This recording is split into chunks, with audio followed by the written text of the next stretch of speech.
that's gone. Brilliant. So my name's Tom, and I'm going to be moderating today's session. And first of all, we have some house rules governing how we're going to run today's webinar. So if you need to connect your audio, you can hear the speakers, you just click on the connect audio icon. But please make sure you remain muted throughout the webinar. This is really important so that we can hear all the speakers without any interruptions. You've all been muted on entry, but obviously if you can remain muted, that would be great. To facilitate conversation, there is a chat box in the right-hand side of the screen. And here you can post comments and questions to any of today's speakers, and also general comments. As we go along, we'll have a Q&A at the end to address them, or any technical problems we'll deal with as we go forward. And please note that this webinar will be recorded, and that recording will be posted on the European Commission's CEF digital page, but no personal data will be shared with this publication. Okay, I think having set the ground rules, I hope that's clear for everybody. We can move on to today's agenda. Next slide, please. Yeah. So my name is Thomas Phillis, and I work in the Connecting Europe Facility Building Block Stakeholder Management Office in the European Commission's Director General for Informatics. So I'm going to give a quick welcome and a very brief overview of this.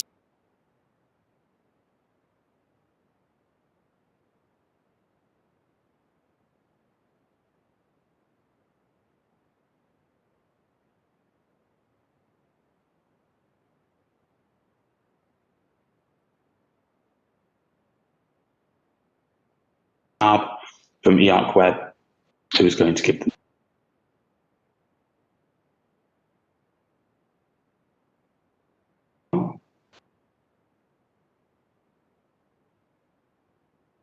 Could I also ask if participants wouldn't mind keeping their videos off, and that is just to share the bandwidth. I'll turn my video off as well when I'm not speaking. Thanks. Next slide, please.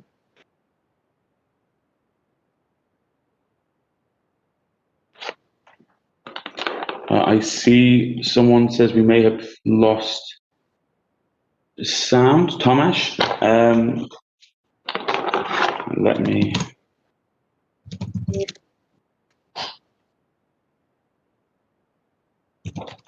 Yeah, Tom, you seem to drop completely out of the meeting, lost sound and vision, and had a warning triangle up in place of you.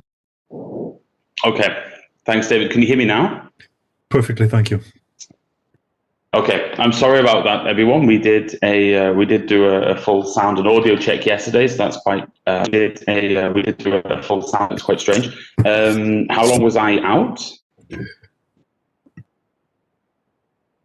Okay, never mind. In the interest of good timekeeping, I suggest we carry on. So we have quite a simple agenda today, and I think the main thing we want to get to is Sven's presentation. So very quickly, I would just say that the Connecting Europe facility is the EU's largest fund for trans-European interconnectivity. It funds trans-European infrastructure in the areas of transport, energy, and telecom. And it is governed through a regulation, the CEF regulation, and as well as a set of guidelines, and then finally annual work programs. This is actually the last year of the Europe facility as we move forward to the next EU financing period, and we will. Sorry, I'll turn off my email. And we will move toward the Digital Europe program. So you can stay vigilant on our website for information on the coming Digital Europe program. Next slide, please.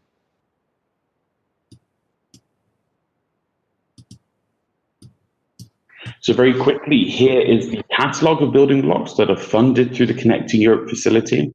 We have the big data test infrastructure, which is an online sandbox testing environment for public administrations and projects to experiment with big data sets.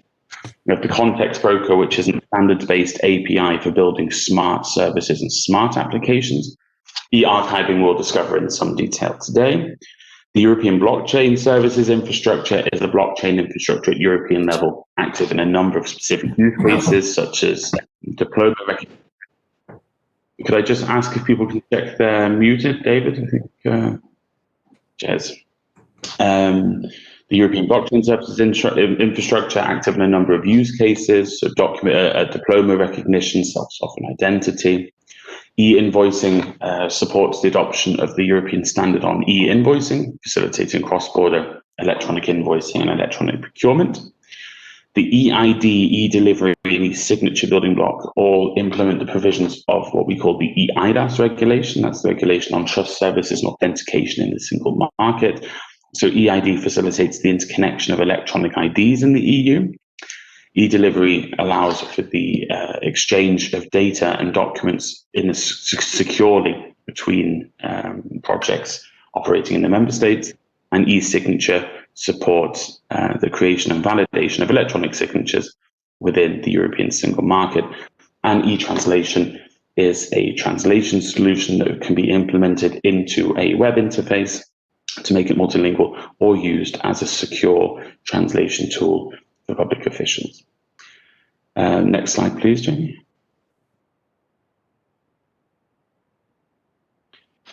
So how does CEF support projects to reuse the building blocks? Each building block has its own service offering. And again, you'll hear a bit more about the e-archiving service offering today. But generally, the support that is offered falls into three groups. That is training sessions organized for people wishing to adopt a building block. That might also include webinars and informative sessions like this one.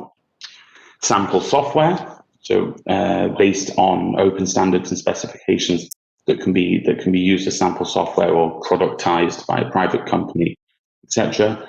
And there are testing and conformance services to test the conformance of solutions built reusing one or more of the building blocks. Next slide, please.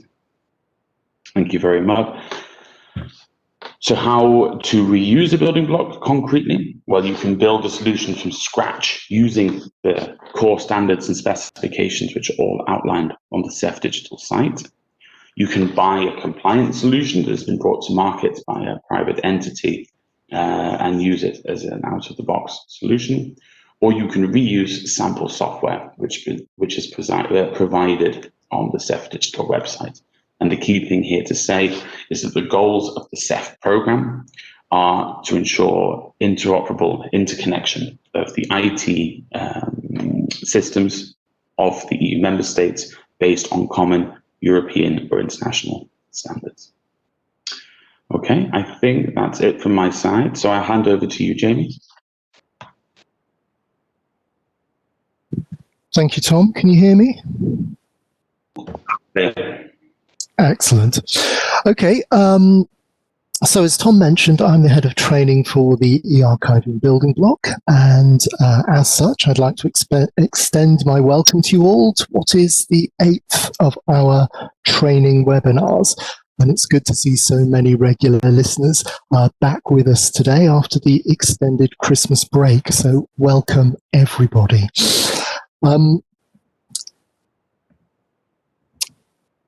As always, I'll say a few words about the e-archiving building block, so apologies to regular listeners.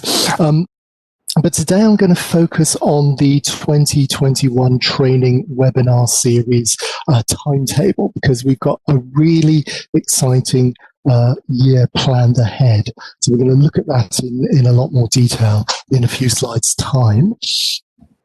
But a bit about the building block. It was created in late 2018, and essentially it provides a set of specifications and tools for transmitting, describing, and preserving digital data. Now, all of this information can be found on the building block website, so you can see the URL on the screen here, and I will put this link in the chat box later with a lot of other useful information. Now, in terms of the e-archiving services that we provide as a building block, so we maintain technical specifications, we provide open source tools that you can download, you can use straight away. We have compliance and validation services that ensure that specifications are followed. We have a service desk. We have outreach and community engagement activities, of which this is a part. And we're developing a training offering, of which this is also a part. In terms of the content and how we're going to deliver it, webinars like this are one of our key means of delivery. We also have videos which we make available online, and we've got training modules in the Moodle platform. Now, there is a vast array of content ranging from specifications to validation, and you can get some sense of this from the 2021 webinar series Timetable, which you can see for the first time now. So here it is. Including today's session, we have 10 webinars between now and October. And many of these are going to be multi-speaker mini events, which is really exciting. So in a little bit more detail, the sessions are, so first of all, webinar number 9, e-archiving patient medical records. So that's going to look at the building blocks development of an e-health archiving standard for patient medical records. So that's a bit of a departure from our usual fare. So if you can think of anybody who would be interested in this, then please pass the information on to them. Webinar number 10, e-archiving relational databases. That's going to look at relational database archiving using the CERD format. It's also going to consider packaging CERD in an eArch information package and exporting a database into CERD using the database preservation toolkit. Webinar number 11, e-archiving conformance made simple. That's going to provide a technical overview of the main open source libraries that are available in the building block. Webinar number 12, putting the SITS content in the CSIP package. That's going to be in 2 parts. The first part will look at METS, the metadata encoding and transmission standard, and the second will look at the different ways that standards can be used to create a content information type specification. Then webinars 13 and 14. So we're going to be looking at the practical applications of digital archiving. So part 1 will look at validation, and we'll present a session on how validation software tools can be implemented and used by ESSARC, which is part of the e-archiving building blocks sample software portfolio. And then we'll follow that up with a session on how submission agreements and specifications can be implemented and used by ESSARC. Webinar number 15 will be about the e-archiving reference architecture, and that will consider how the building blocks reference architecture can help position, link e-archiving specifications and tools. Number 16, eArch validation, what's inside the package. That's going to present the latest versions of the eArch validators and highlight the different software packages that are available from the building block. And finally, our last session will be e-archiving geospatial records, and that will introduce the building blocks tools and specifications for long-term preservation of digital records. Now, don't worry if you can't attend one of the live webinars. The webinars will be recorded and made available on the CEF e-archiving webinar page, which you can see here. And the link is at the bottom of the screen. Alternatively, you can visit the CEF YouTube channel directly to look at the recordings. The CEF YouTube channel is a really useful resource in its own right. And there's lots of additional e-archiving content and material from other building blocks as well. So again, do take a look. Now, the webinars are part of a broader range of outreach activities that include things like workshops and presentations at conferences. Now, obviously, at the moment, these are done virtually. We don't have any face-to-face conferences or workshops booked this year, but we are monitoring the situation and we'll keep you updated. We've also got a LinkedIn group and a Twitter handle, which you can see on the screen here. Now, before I get on to introducing our speaker for today, I'm just going to let you know that we will be deploying a satisfaction survey at the end of this event. If you can, please complete this, because we do look at these and we do want to know that we're providing the right content for you. So, please help us to help you. Now, finally, I get to do what's my favorite part of these events, which is introducing our speakers. And today it gives me great pleasure to introduce Dr. Sven Schlab, who's a scientist at AIT, the Austrian Institute of Technology. So Sven has taken part in numerous EU projects, including Planets, Impact, Scape, and of course, all of the E-ARK projects.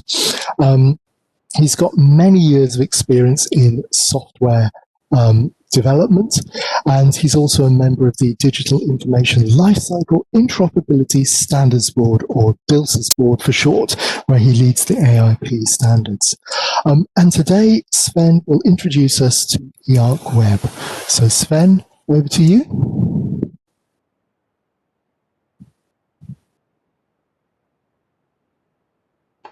So yes, hello, can you hear me?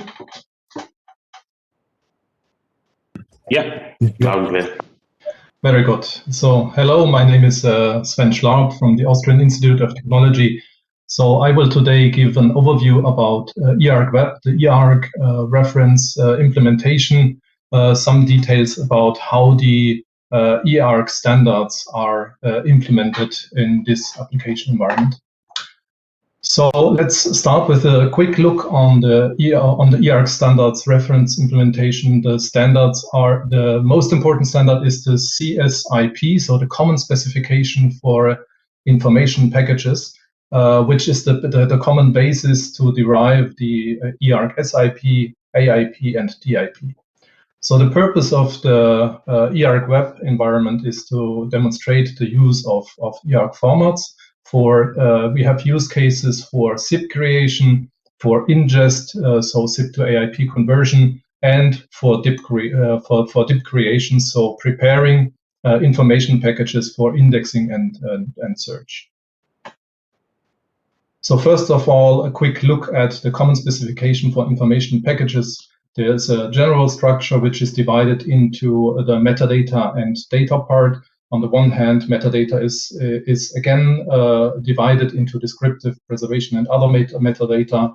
And we have representations for the data, which is important to distinguish different kinds of presentations of the data itself. Like, for example, you have a Word document or a PDF document are different representations, which is obvious in this case, but in other cases, like, for example, geodata, data formats are more complex and need more documentation, where there is space for the representation to have each its own documentation and data, which can be several files for one specific format. So the purpose of the CSIP is to ensure interoperability of information packages. So basically that you can exchange information packages, that you can set another system of top of an existing data archive, and create a common basis for the specific information packages definition and tools, which is specifically the SIP and AIP and DIP formats. It's also about proposing an XML-based implementation using standards which are widely used in the international digital preservation community for archiving. That's specifically EAD for descriptive metadata, or PREMIS for preservation metadata, for example. So looking at the E-ARK CSIP with a concrete example with files, there we have a METS file describing the structure, an EAD file describing the descriptive for the descriptive metadata, PREMIS file for the preservation metadata, and the structure is described in a nested way we have also a METS file for the representation itself, which then references the individual files. So that's the general structure, which we will have a look at in the concrete implementation to get a view on how this is implemented. Regarding the AIP, the specific purpose is to capture the life cycle and enable versions of packages that are created over time. In this example, we have a first submission version 1, which is the original submission, and at submission time we create using migration another representation that we need. For example, for PDF documents, we would create a PDF-A representation to archive them, and at some later point we might decide to, for example, migrate the structure of the package because the specification of the archival information package format has changed and it needs to be migrated to the new structure. So everything is here about capturing the life cycle of IPs, enable the versioning of IPs through AIP sequences, and additionally also the possibility to support delta-AIPs, which is similar to the incremental backup, or where you have just the difference to an archive package. So additional items can be added by which by definition would override existing metadata or content, for example. Let's look at a concrete example to see how this could work. So for an AIP, we would have the similar structure as we have seen for the CSIP, with a METS document describing the structure, metadata divided into the different components and the representations. In this example, we have two representations. One is a set of 3 files in ODT format, and on the other side, the second representation is the PDF representation, which can be the original submission as an SIP. It goes into the archive and is then, because there is a policy which says PDF must be migrated to PDF-A. So here on the right side, we want to, the whole representation, we want to migrate to a new representation. And that can be seen in this picture here. So during ingest, we create an additional representation here. The PDF-A representation is added. And so if we look at the delta-AIP, that would be just adding the additional representation as a package. So to overall to avoid a large, very large duplication of data that is existing already, and it's about not wasting storage, basically. Looking at the e-ARK software modules that are used by e-ARK Web, so e-ARK Web implements different use cases for SIP creation, for ingest, for archival storage, and for full text indexing and search. So very basic use cases that are also in line with OIIS. And underneath it relies on the e-archiving toolbox named EATB, which provides the basic functionality for creating structural, descriptive, and preservation metadata, as well as for the package creation.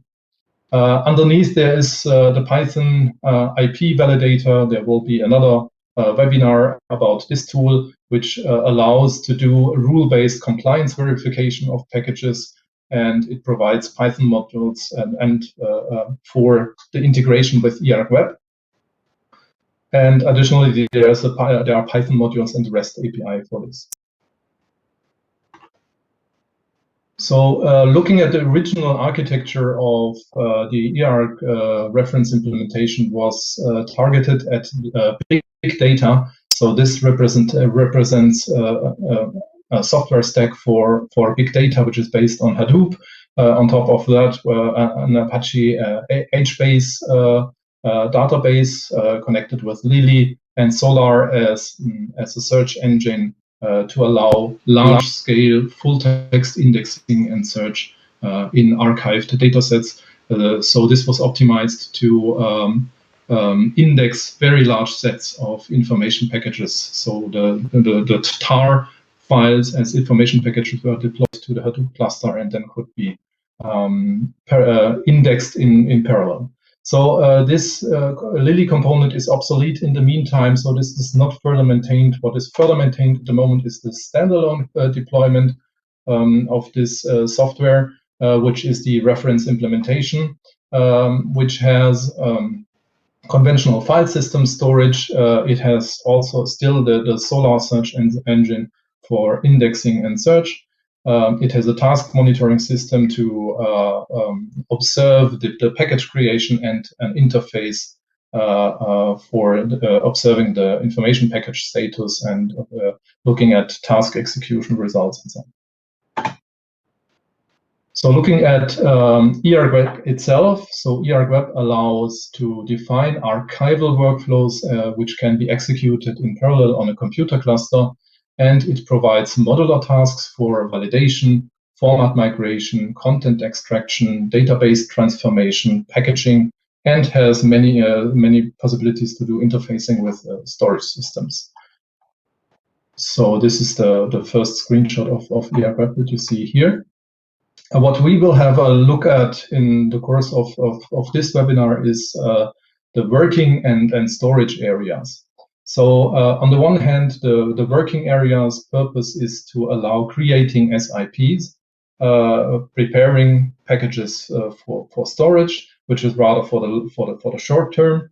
And on the right side, the archival storage area, which is for the long term, for storing DAIPs. So the concept is that you in the working directory, data is added, metadata is added, metadata is enriched, and once this process is finished, the package is created and the package is archived. And the other way around, so existing packages can be checked out. It's called here checking out a working copy of the archival information package, which can then be modified in, so for example, modifying metadata, adding a new representation, doing a data migration, whatever, and then archiving it again, which in this case means creating a new copy of the data. So the front end with a database is simply reflecting the status of the information packages either in the working directories or in the archival storage area. And there is a UI and REST API that shows us the status of the database. But the concept is that the front end and UI simply reflect the current state of what we have in the working directories and archival storage. In principle, any other system that would be compliant with E-ARK specifications could be set on top of this and just make use of the data without having to do the ingest. And that would be the main purpose of the AIP format, to make costly migrations unnecessary in case we already have compliance with the archival data. So looking concretely at the first, on the left side, the IP working directory, there is each working copy has a process ID for the zip creation or an update process working with the package basically. What we call here IP level is the information package level. So the whole level, this is because we have structural metadata for the IP level, which is the METS file below. So the IP level METS file describes the structure of the package as a whole. And underneath there is the representation level for the representation data, which has its own representation identifier, and it has a representation level METS file, so that the structure of each representation is described by its own and is only referenced by the IP level METS file. So, on top we have the IP metadata component and the representation metadata component separately. This allows, on the one hand, describing the information package as a whole, and on the other side, having some metadata that relates only to a specific representation. Let's assume you have geodata, and the geodata representation has its own specification with which and its own documentation. Then it's possible to separate this into the metadata folders of the corresponding representation. And this would be basic descriptive metadata. In this example that we will also show in the live demo is the basic descriptive metadata in JSON format. and descriptive metadata in EAD format to have 2 examples what can be in the descriptive metadata folder. The preservation metadata is only in PREMIS, and the reference implementation gives some basic use cases to implement actions for recording, for example, migration or other events in the PREMIS format. Additionally, there are some files which give you information about the task processing. So if things go wrong or something, there is some log of a specific tool, this goes into the task processing log, and one might decide to also archive the task processing log as part of the information package if desired. And below we see the demo package 001.tar, which is the actual submission information package in tar format, which will then be transferred to the archive.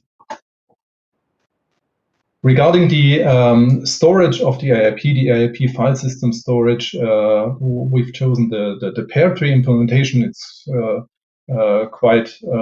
it's a file system storage based implementation, which is relatively scalable. So HathiTrust, for example, uses this storage approach to for petabyte size storage of digitized book collections.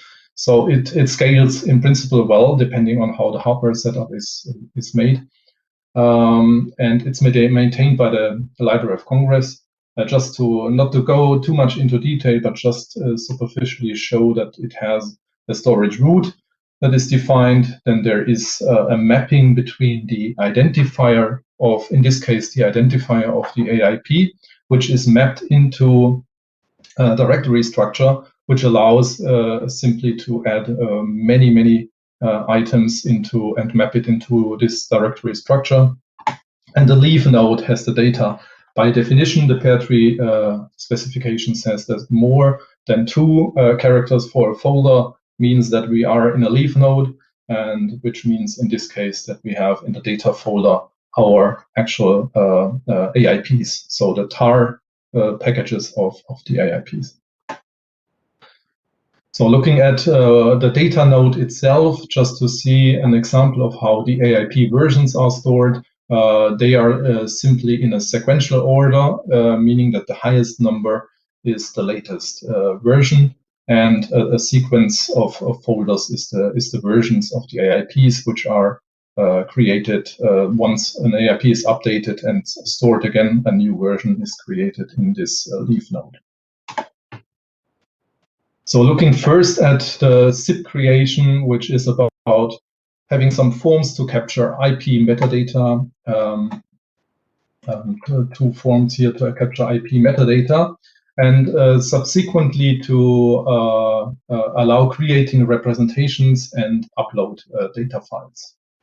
So we have different fields here, which is one, the representation ID in this case is generated automatically. There is a representation level which can be chosen freely. In this case, we just use PDF as the representation label for a PDF file. And the name of it is in the representation description. More details about the representation can be added. And there multiple file upload is possible on this page. So this allows just seeing if I use some sample files to see how this will generate an SIP and how the format will look like.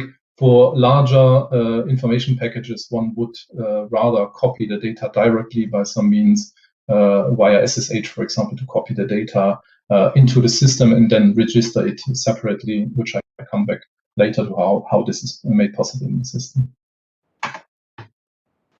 The last step of the CIP creation is to review the information package which was created, which is basically looking at the structure, inspecting individual files, looking at metadata if everything has been created accordingly. And one can either edit the dataset at this step or to decide to archive the information package. This is looking into the METS file, for example, looking at the references in the METS file and to check if everything is created correctly. So coming to the ingest, so the SIP is created. There is a seamless step to the ingest in E-ARK Web, which allows you to directly archive the package that you created previously. So in this case, simply archive information package and then starting the ingest workflow. So in this example, we see that for this information package, an information package identifier has been assigned, which is the URN UID and so on. So this is the identifier of the package with version number 1. And on the right side below, we see the ingest workflow, which has been executed, an ingest pipeline with individual steps. In this case, the working directory has been validated. Descriptive metadata has been validated. The package has been prepared for archiving. AIP migrations have been added. AIP descriptive metadata has been validated. The AIP METS has been created. And subsequently, the manifest, which is listing all the files that are part of the package with the corresponding checksums.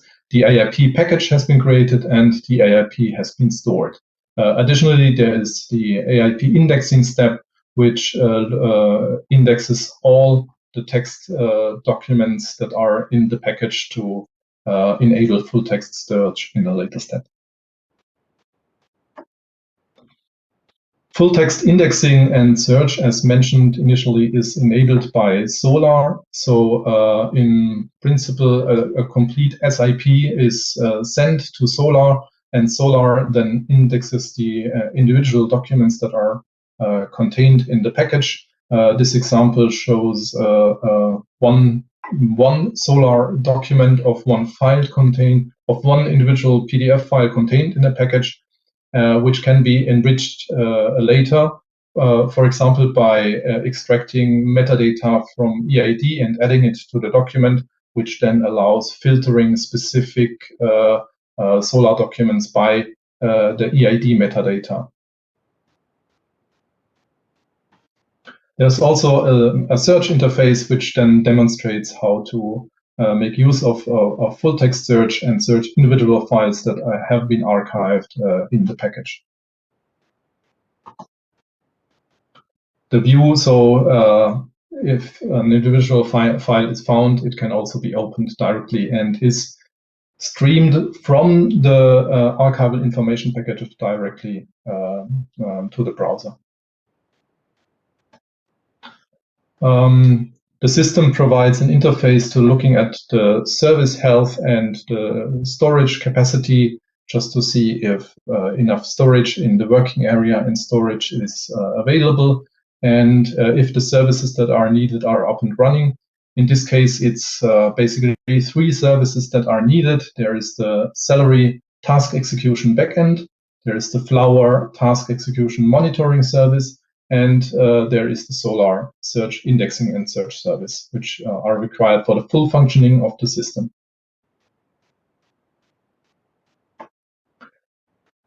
The task execution monitoring interface is based on Flower, and Flower is the backend and gives a list of backend tasks, which are the execution of Python modules, which can be observed.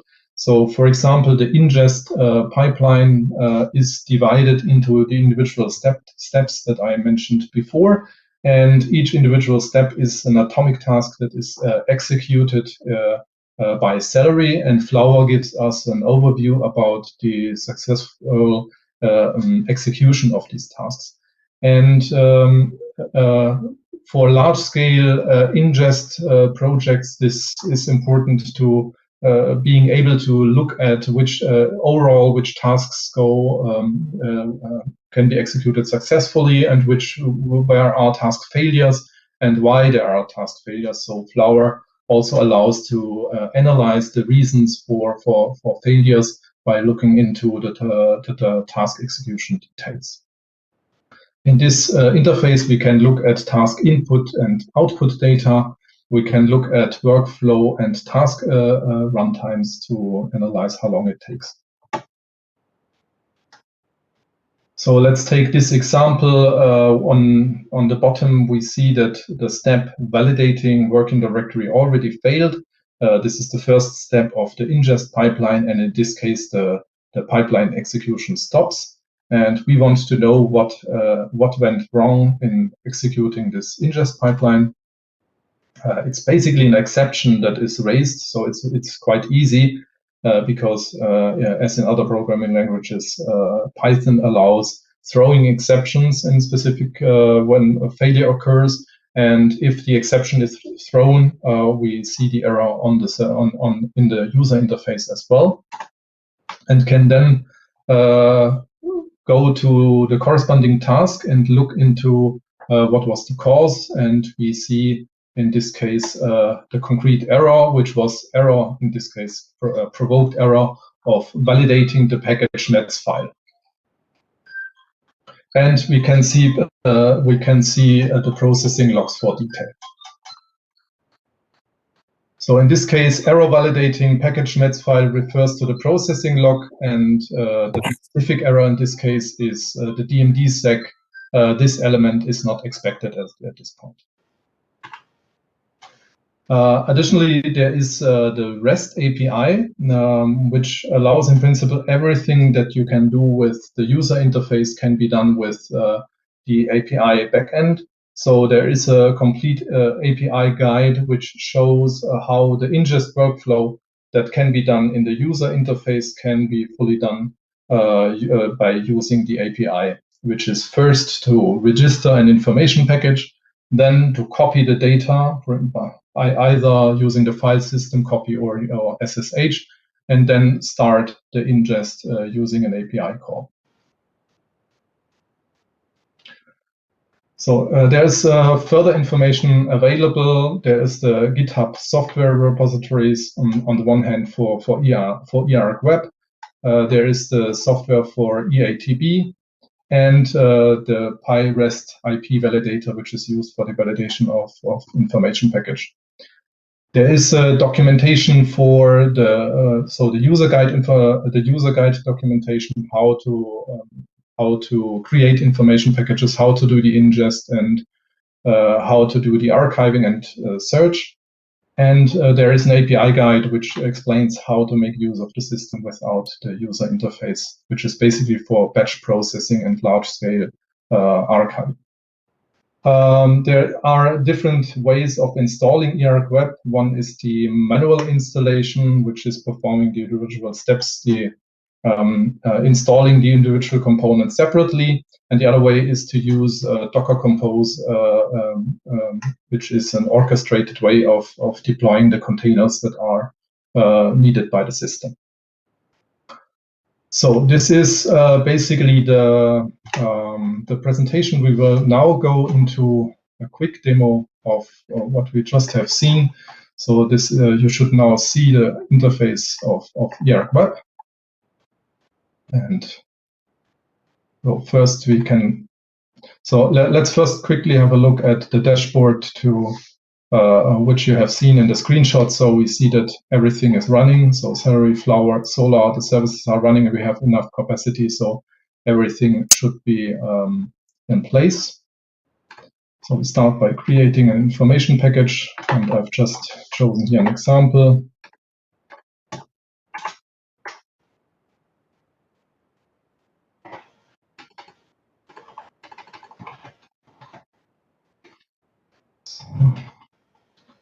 You can choose some tag.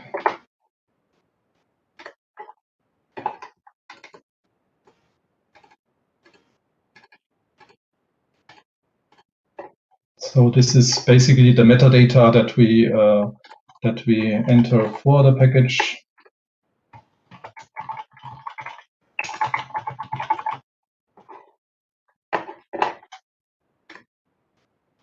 Yeah.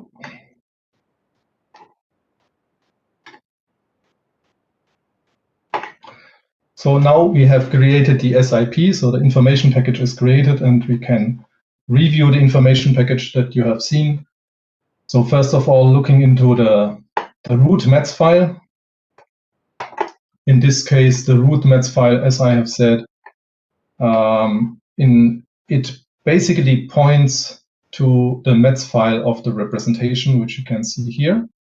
So this is the mets file describing the representation, and this is the pointer in this mets file to the representation. If you have several representations, you have in this root mets file several pointers to the representation mets files. So the other example here, we have the premise file for the metadata, which is this root level premise file is simple. The other is the representation mets file, which contains more information, like, for example, pronoun identifier or actions. Interesting here is to capture specific actions, like if a data migration took place, to then document what was the purpose of the data migration, why was it done, and so on. And here we have the descriptive metadata. One basic example is the a JSON format for the metadata that we just entered in the form, and the other one is the AID example, which is generated where we also have pointers to what are the actual files, which you can see here in the DAO section. You can see the pointer to the file we just uploaded. So once we are ready reviewing the package and we are happy with what we did, I've uploaded here just one screenshot of E-ARK Web. We can start archiving the information package. Get an overview about the package and start the archiving process. Okay. So everything worked here. The individual steps worked. It's a small package, so if you have larger packages, that can definitely take longer, that's for sure. Especially migration, depending on the file format, can take time. It's possible here to inspect specific tasks. Look into, for example, runtimes. How long did the task execution take? Here, for example, and the mets creation. So we look into individual tasks. That's not too interesting here because every underlying process was very fast. But for large packages and for specific file formats which have longer running processes underneath, so there it might be worth to analyze the individual tasks and see, for example, if there are bottlenecks, if some things need to be improved to allow executing. So how do we see that everything worked is also here. The information package identifier shows us that an identifier has been assigned, which means it has been stored also because the store AIP was successful, but it has now an identifier, which means that we can search and find it in the AIP storage. And AIP indexing also works, which means that we can index the file.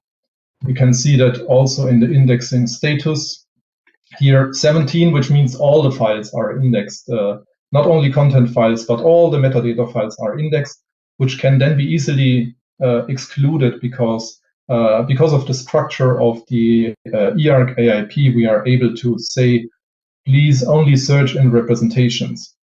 Please only search in metadata. So we can easily determine in what areas we want to search and what types of files we are interested in.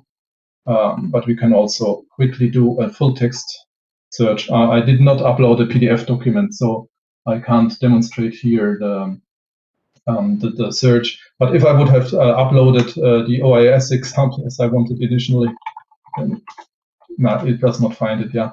Because I prepared originally a PDF document with the OIS, describing the OIS, and then we would be able to search in this. So that's the basic functionality. We have additionally, as I said, yeah, we had a look at the Flower task monitoring in the individual tasks. We can have a quick look at the REST API that you just see, that there are many API functions which allow executing all the tasks that were shown on the user interface, that they can also be used here in using the API calls to model the complete workflow in principle. Yeah. So that's it in principle for the for E-ARK Web and the presentation of E-ARK Web, and I'm happy to answer any questions. Wonderful. Thank you very much, Sven, for that. So we have a question already in the chat from Francisco. Can I import in E-ARK a tag vocabulary, for example, such as a SCOX file taxonomy? Sorry, what kind of? Such as, you can see it yourself in the chat as well, such as an SKOS file taxonomy. We are not limiting any other tag vocabulary. Yes, so the tag vocabulary is easy to adapt.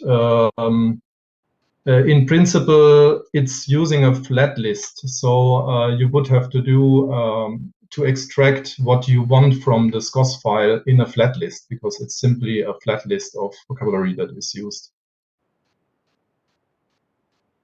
If that's meant, so for the system, is it? I'm not sure if the question was related to the creation of information packages. So let's see. So if we here, if I was not sure if this was meant. So the tags that are suggested by the system is one thing, or if the question is related to sorry, Sven, that is what the question is related to. Yes.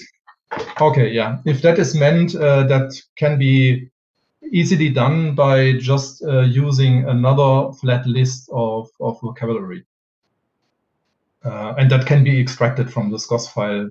That should not be too complicated. So I would say yes. You can use your own tags. These are just examples of tags that can be used. Okay, wonderful. Thank you. We have a question. Another question. I shouldn't say the name of the users actually to respect GDPR. Can I use the EATB tool to create another to create other SIPs and not only eArks one? So different XSD must be put in a schema folder.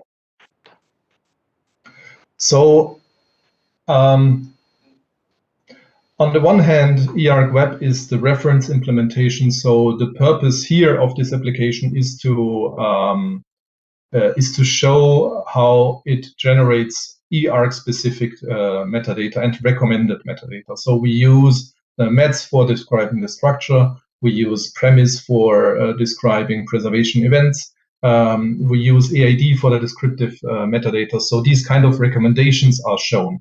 But the tasks are quite simple Python modules that can be extended.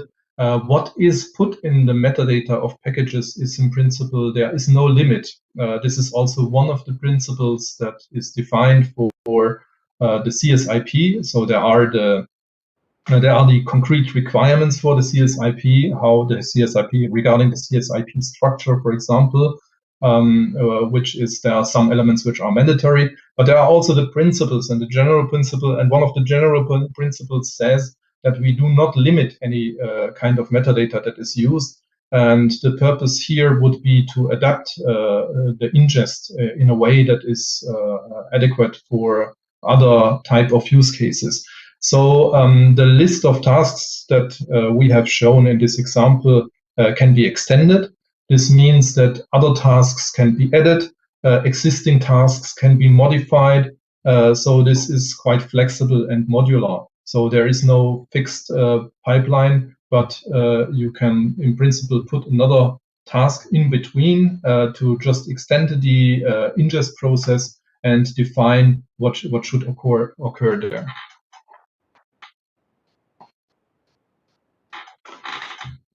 Okay, thank you very much. That we have a follow-up from the initial. Yeah, I see that. Yeah, I see that. So the easiest way is because I can quickly show that, because the system is based on Django, and there is the Django administration, and in principle, the vocabulary can be put into the Django administration. Then it's available in the available and maintainable in the user interface. So that gives us the freedom to, if you have vocabulary, you can maintain it via the user interface here, or just edit as a flat file list. So both ways would be possible. So because Django always offers a way to maintain information that is stored in the database, for example. Okay, wonderful. Thank you very much. Do we have any other questions? I'm just going to reshare the satisfaction survey just for a moment. And while people have a think of their questions, I see another question. So did the system create all the METS files, or were they already present in the package you uploaded? The system did create all the METS files. So this is basically the purpose of the underlying component EATB. So the eArchiving toolbox extracts the functionality needed for METS, PREMIS, and other EAD creation is extracted. So E-ARK Web relies on EATB to create the packages. And part of creating the packages is also to generate the METS, PREMIS, and EAD files.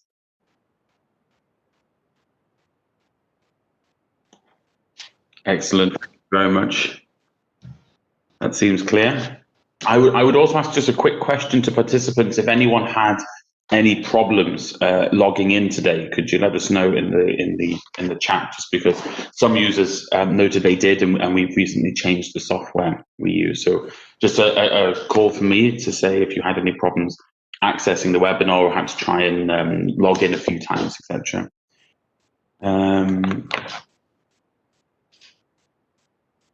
We have another question. Yeah. Could you please post a link to the mentioned eArk toolbox? Mm-hmm. In principle, that should be. So here we distribute the slides as well, I suppose, because I have put the links on this further information slide, and it's all linked. So that means EATB is this one here. Brilliant. We will, of course, publish a recording and the slides on the slides. Yeah. So here on the further information slide, there are all the links to eArk software, and the EATB is here in the GitHub repository, eArk software EATB. Okay, brilliant. Looks like that'll be fine. So okay, we'll have the recording up as soon as it takes us just to do some minor editing. Perfect. Okay, are there any final questions? I would just do a reminder of the satisfaction survey, which obviously helps us consistently improve the quality of our webinars. And Jamie also shared some really handy contact info on the eArk project. Yeah, very nice. We're getting some nice comments there. That's great. If not, if that was all clear, as said, because the recording and the presentation will be made. We do have another question. Are representation always files in the same format, or can they be hybrid? What is meant by hybrid? So. So like a Word doc or a PDF. This is basically a curator's decision to what is put as. In principle, we have a representation is something that is rendered. So we define. It's rather for complex formats which need also to be documented. So the geodata is usually a good example to look at different types of representations where each representation needs its own documentation, because the formats and the individual files that the format consists of are more complex to explain, and that's why it has its own documentation. For Word documents and PDF, it's rather obvious how they can be rendered and be kept separately. But they are in principle kept separately, but nothing prevents one from saying, in this case, I just want to keep them together. But the decision in the eArch specification was to allow keeping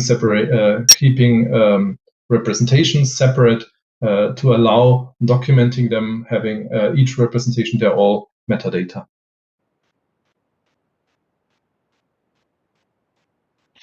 Excellent, Sven.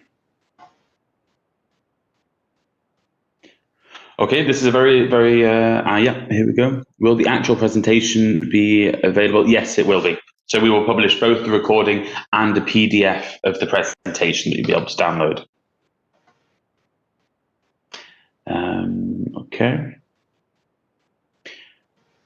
If that's it, then I think it's just for me to say a massive thank you to Sven and also to Jamie. And thank you especially to all those of you who tuned in to join us today.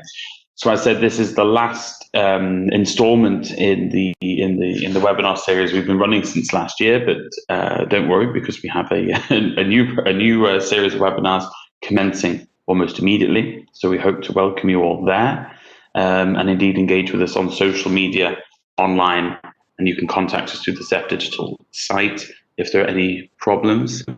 And I think that's enough to close the session. So thank you very much, Sven. And thanks everyone for joining. Thank you.